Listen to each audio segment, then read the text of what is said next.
Wow! Shout out madlang people!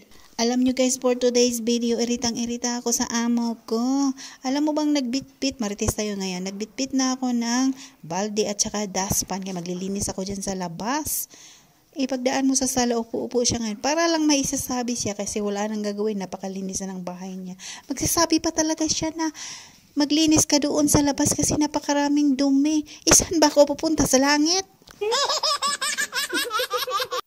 Kinsa may di mairita ana, kinsa may di sa puton ana, nga nagbitbit na gani kag daspan, nagbitbit na kag balde kay maadto ka sa gawas, kay manglimpyo ka kay perting hugawa didto. Musyanggit pagid siya na panglimpyo dito sa silong. Kay hugaw kay didto, nagtapok ng abog, edi natubag. Edi tamimi. Alam mo ba kung anong sinagot ko sa amo ko? Nakikita mo nagdadala na ako ng daspan at saka balde kay pupunta ako sa labas.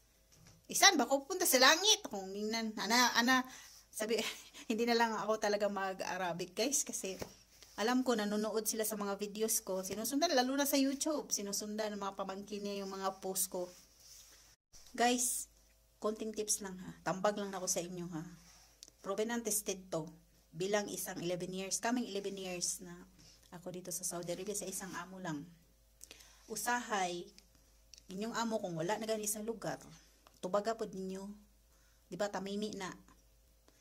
Ayaw mo pakita na nahadlok mo sa ilaha. Ipakita ninyo na napod mo'y kaugalingon nga katungod.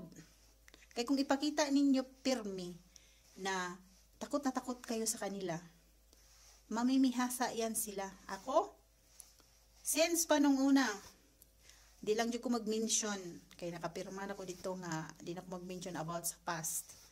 Since pa nung una, kapag medyo tagilid ako, tapos, yung bagang sa isip ko na tagilid ako, ay, lalaban talaga ako.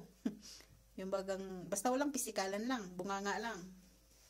Ay, mabait naman ako. Maasahan ako sa lahat. Sa luto, perfect, 101%. Masarap ako magluto. Charas. Sa linis, 101%. Napakalinis. Napakabait. Napakamaalaga. O, diba? Kaya nagstay ako ng kaming 11 years na sa isang amo lang. Kasi, sa ugali ko.